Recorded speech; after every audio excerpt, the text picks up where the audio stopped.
All set for Ecuador's general elections on Sunday.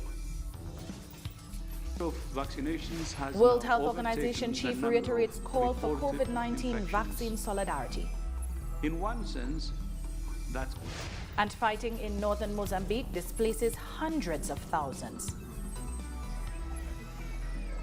Hello and welcome to teleSUR. I'm Doris Polo in Quito, Ecuador, and this is from the south. On Friday, adults over 50 years old and with physical disabilities exercised their right to vote from home in Ecuador's general elections. Diana Atamain, president of the National Electoral Council, pointed out that 653 individuals were eligible to vote from their homes. Meanwhile, the polls began on Thursday with the early voting of prisoners. Now, Ecuador's National Council for the Equality of Persons with Disabilities announced that all measures were taken to guarantee the success of the assisted home vote that took place on Friday as part of the general elections to be held on February 7th. Thanks to the cooperation agreements and efforts we have been carrying out with the National Electoral Council, the National Police, Taxis, the National Federation for People with Disabilities, we have been able to successfully ensure the presence of people with disabilities. The affirmative action measures, such as the preferential polling stations that have been implemented, around 4,385 polling places at a national level in the different electoral facilities, show the commitment we have to the providing voting possibilities, as well as the braille ballot papers. Around 8,000 braille ballots will be deployed in the preferential polling places, plus the measures for the accompanying or assisted vote of persons with disabilities. Moving on, the Venezuelan government has presented new details of the plan that mercenaries intended to execute against the installation of the National Assembly.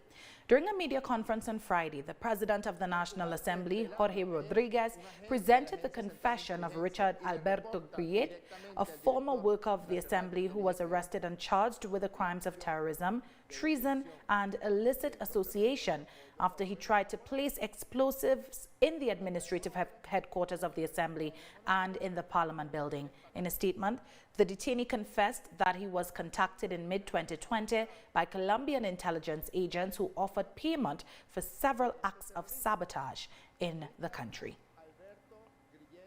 I am going to show the testimony of this terrorist, Richard Alberto Griet Alvarez, security guard at the National Assembly, who was recruited by an agent of the CIA. We are going to show his photograph and his identification. Mr. Richard Griet Alvarez, who was the deputy director of the Maracay Municipal Police of the Girardot Municipality of Aragua State, and was captured last Tuesday afternoon, January 26th, when he was about to place explosives at the National Assembly. Colombia. Once again, Iván Duque, in his murderous, aggressive obsession with Venezuela, this Mr. Richard Alberto Griet Alvarez was recruited by this agent of the Central Intelligence Agency. Our intelligence sources in Colombia, because we have them, Iván Duque, told us that this gentleman is an already established agent. He is not an informant. He was not recruited for a specific action. No, he is an agent of the Central Intelligence Agency named Mariano José Ugarte Murillo. He is the one who recruited Richard Alberto Griet Alvarez to commit acts of destabilization, sabotage, the placing of explosives, neutralization of a radar base. This is not the first time that the plan is hatched in Colombia. We have denounced it several times. So Venezuela has developed multiple actions. Many times we have denounced with evidence all these terrorist actions. We denounced the plans developed from the residents of the Spanish embassy, and we stressed it today. How much more evidence do you need to act against a person who betrayed the good faith of the Spanish embassy to plan all these acts? We have more stories coming up. Don't go away.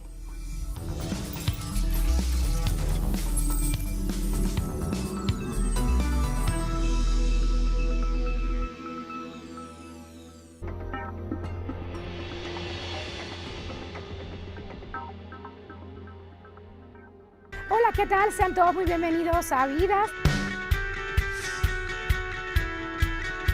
Hay lugares donde el arte se unifica con el orgullo de los pueblos. Y esos lugares están llenos de colores, alegría, pasión, tradiciones, arraigo, valor y entrega. Real Life. Fridays. Only on teleSUR.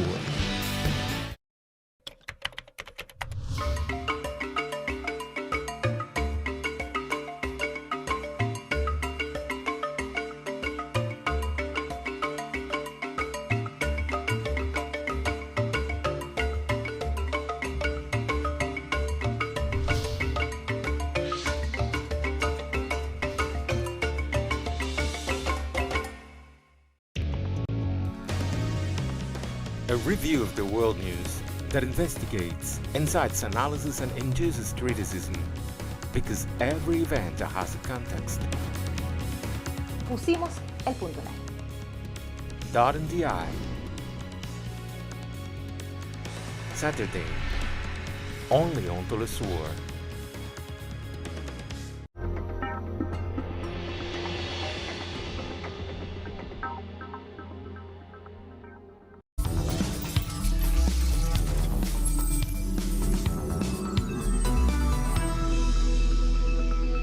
Welcome back. Uruguay's Broad Front Party has commemorated its 50th anniversary. As part of the activities to mark the celebration on Friday, the grassroots committees of the party are donating food for community soup kitchens, while on Saturday and Sunday, they will collect signatures to promote a referendum on the urgent consideration law. The Broad Front was founded in 1971 as a result of the agreement reached between different leftist parties, groups, sectors, and leaders. The National Trade Union Center of Uruguay recently commemorated the anniversary of the birth of Cuban national hero Jose Marti and celebrated the achievement of 100,000 eye operations as part of the Operation Miracle Eye Surgery program. Our correspondent, Mateo Greye, has the details. The event represented well-deserved recognition of Cuba by Uruguayan workers. The National Trade Union Center and the Bank Workers Union celebrated the anniversary of the birth of Cuban national hero Jose Marti, as well as 100,000 surgeries performed in Uruguay within the framework of Operation Miracle, an initiative created by Commander Fidel Castro and Hugo Chavez, offering free eye surgeries for people with limited resources. We do not want to miss the opportunity to mark Marti's birthday on January 28th, and at the same time connect it with what it meant for the history of Cuba and Cuban independence, and link it to the current struggles and current gratitude. In 2005, Uruguay formally joined Operation Miracle, and in 2007, the Jose Marti Eye Hospital was inaugurated. Several brigades of Cuban doctors have treated thousands of Uruguayans at the facility. In November 2020, the number of free operations performed reached 100,000. We are infinitely grateful for the presence of the Cuban doctors here at the Jose Marti Hospital, generating a situation where it is demonstrated that they can organize to ensure that health is not a commodity, is not a source of profit for a few, but that they are above concepts such as profitability and other issues. The Cuban workers also expressed their gratitude for the tributes. The coordinator of the Operation Miracle Brigade in Uruguay, Jose Hernandez, highlighted the benefit of working with Uruguayans. In these 30 years, we have performed 100,000 surgeries. We have performed them as part of our duty as health professionals, and we have felt really proud, happy to be working during this stage of our life, to be exchanging with health professionals in Uruguay.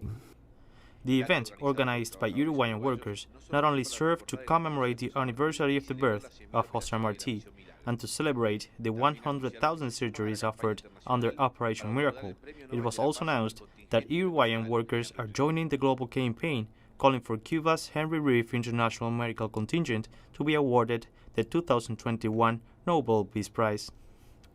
Mateo Grille, teleSUR, Montevideo, Uruguay.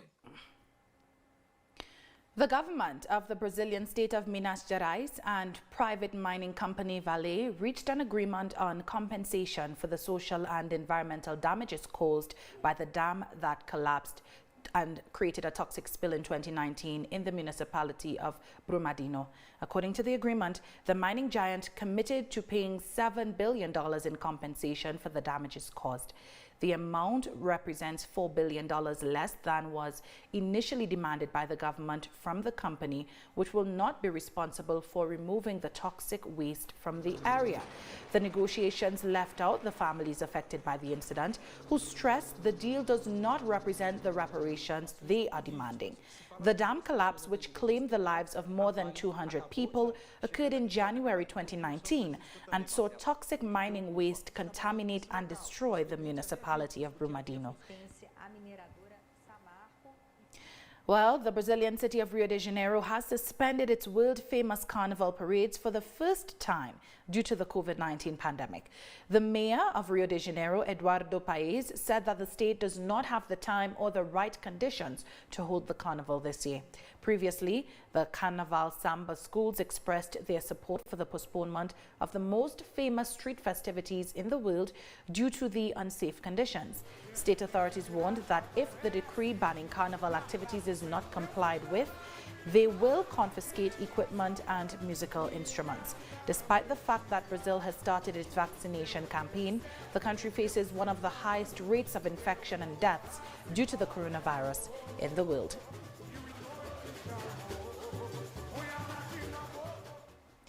In Cuba, health authorities said the country's pharmaceutical industry has the technological capacity needed to produce millions of monthly doses of its upcoming COVID-19 vaccines. To date, Cuba is developing 4 vaccine candidates, 2 of which will move on to phase 3 clinical trials in March. Soberana 2 from the Finlay Vaccine Institute and Abdallah from the Center for Genetic Engineering and Biotechnology. Eduardo Ojito, director of the Center of Molecular Immunology, stated that they have the capability to produce 100,000 daily doses, meaning 12,000 per hour in each laboratory. Ojito added that once the regulatory authority approves phase 3 production and distribution of the vaccine candidates will begin. Of these 4 candidates that are now in human trials, of the 4 candidates there are 3 fundamental elements based on which, after the results in the preclinical studies in animals, we have decided to go undertake in parallel and use in human in clinical trials. But before referring to these 3 elements, I would like to explain what these 4 candidates have in common. These 4 candidates use the same type of antigen. Peruvian President Francisco Sagasti has said 300,000 doses of the COVID-19 vaccine produced by China's Sinopharm pharmaceutical company will arrive in the Latin American nation on Sunday. According to the president, this first shipment of vaccines was delayed due to the suspension of flights to China by the European airline KLM, the operator contracted by the Peruvian government to transport the doses negotiated with a Chinese firm. Citizens have questioned the delay in the acquisition of vaccines as the country faces a strong second wave of the epidemic. Over to the United States, a mass vaccination site has been opened at the Yankee Stadium in the Bronx in an effort to reach minorities in the impoverished neighborhood, the hardest hit by the pandemic in New York City. It's important to have a center here. They should have at least 3 other ones like this in the Bronx. I arrived here around 9 a.m. and I am just getting out. I feel good, thankfully, and I'm grateful to God, because we have to believe in something, and this is science, and I know this is going to make a difference. 2 or 3 people are told me they wouldn't get vaccinated, but I try to tell them we have to trust in something, and some changes their mind. Many didn't change their mind, but for me, I believe that this is a matter of choosing between life and death. In other news, the head of the World Health Organization has called on vaccine manufacturers to share technologies in order to help boost production, warning that unless there is more access to jabs, the progress made against the pandemic will be lost. Globally, the number of vaccinations has now overtaken the number of reported infections. In one sense, that's good news and a remarkable achievement in such a short time frame. But more than 3/4 of those vaccinations are in just 10 countries that account for almost 60% of global GDP. We need countries to share doses once they have finished vaccinating health workers and older people. But we also need a massive scale-up in production. Unless we suppress the virus everywhere, we could end up back at square one. We're taking one last break, but stay where you are.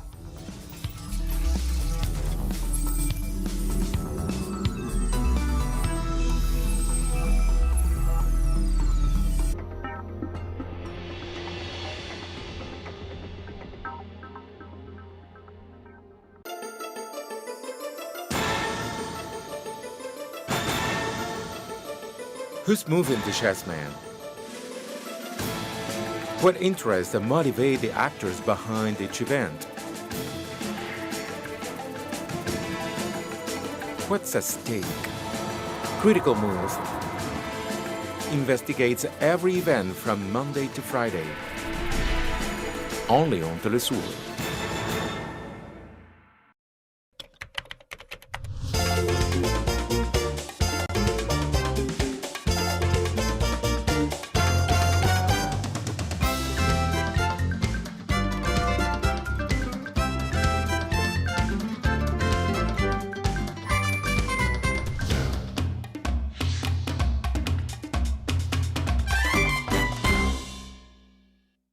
teleSUR English presents a weekly program to discuss the political, economic and social issues affecting the Caribbean community. We'll challenge stereotypes and unpack the diversity of the region through the analysis of unique cultures, religions and art. We Caribbean. Wednesdays, only on teleSUR.